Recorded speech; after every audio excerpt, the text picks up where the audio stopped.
नमस्कार दोस्तों, स्वागत है आपका।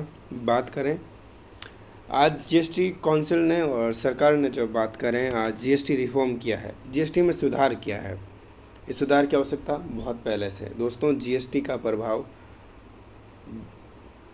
भारत के बिजनेस पर बहुत पड़ा है और सरकार ने जीएसटी के माध्यम से खूब पैसा कमाया है। आप कहेंगे किस तरीके का सरकार ने किन के तरीके से कैसे किया, आपके समझ में नहीं आएगा। ये आंकड़ों का फेर देखें, समझते हैं क्या हुआ है आज।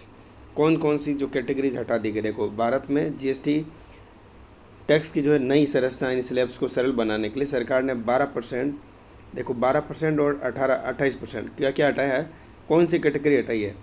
12% और 28% की कैटेगरी हटाई है, ठीक है, याद रखिएगा। और दो मुख्यतः स्लैब्स 5 और 18, सबसे ज़्यादा 18% जीएसटी से ही रेवेन्यू आता है, ठीक है, सरकार को, और वो इन्होंने बरकरार रखा। 18% जीएसटी को इन्होंने बरकरार रखा है, ठीक है, समझेंगे। सबसे ज़्यादा जीएसटी 18% के साथ आती है ना। इसके साथ साथ साथ 40% स्लैब को लागू करने का एक विशेष 40% का स्लैब होगा, इसको लागू करने का प्रस्ताव दिया इन्होंने। ये बदलाव 22 सितंबर 2025 से प्रभावी होने की संभावना करी है इन्होंने, ठीक है ना। जैसा कि जीएसटी काउंसिल की 56वीं बैठक हुई है, कौन सी हुई है, 56वीं बैठक, याद रखेगा। 56वीं बैठक 3 से 4 सितंबर यानी आज और कल भी है, नई दिल्ली में। चर्चा के बाद घोषित इसको किया गया है। इसके अतिरिक्त कुछ श्रम प्रधान क्षेत्रों के लिए श्रम प्रदान 0.1, 0.3%, 0.5% जैसी रियायत दरों और विशेष वस्तुओं के लिए 0.25% और 3% की मौजूदा दरें बरकरार रहेगी। नई जीएसटी कैटेगरी उनमें शामिल वस्तु किस तरीके से क्या होगा, जो क्योंकि जो स्लैब्स ख़त्म किया गया 12% और 28%, उसकी वस्तु किस में जाएगी किस में नहीं, इसमें बात करते हैं ना।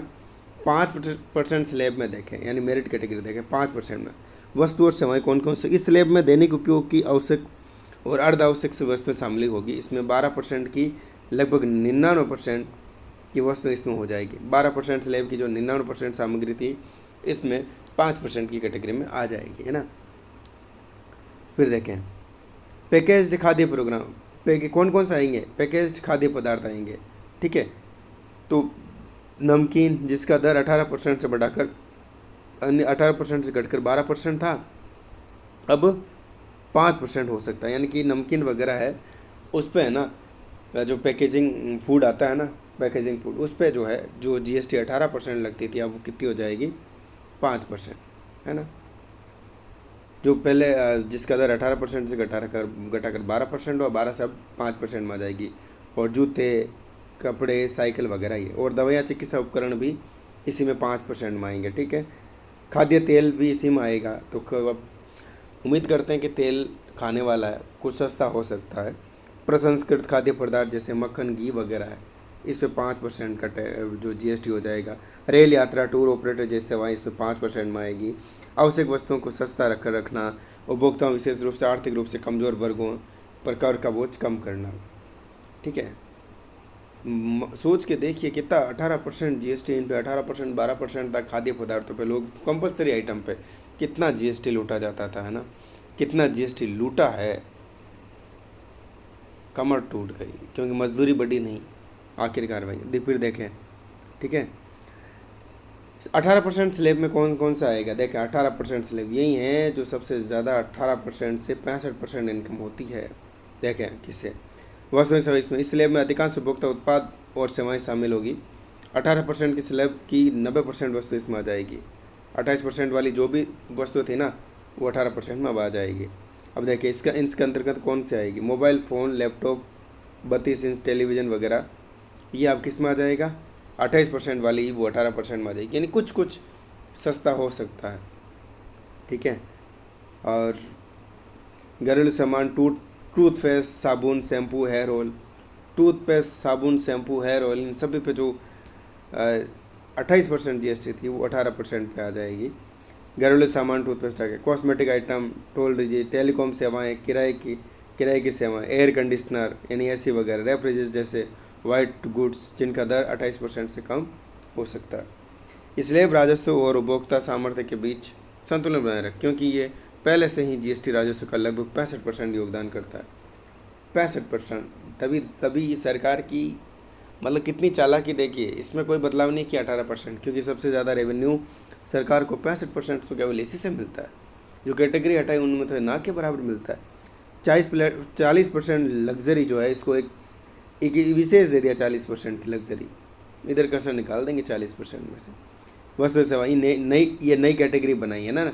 इस नई कैटेगरी में 5 से 7 प्रकार की लग्जरी सीन गुड्स हानिकारक वस्तु शामिल होगी, जिसमें गुटखा, तंबाकू, पान मसाला। भाई साहब, तंबाकू, गुटखा, पान मसाला 40% की कैटेगरी में महंगा होने वाला है साहब, है ना।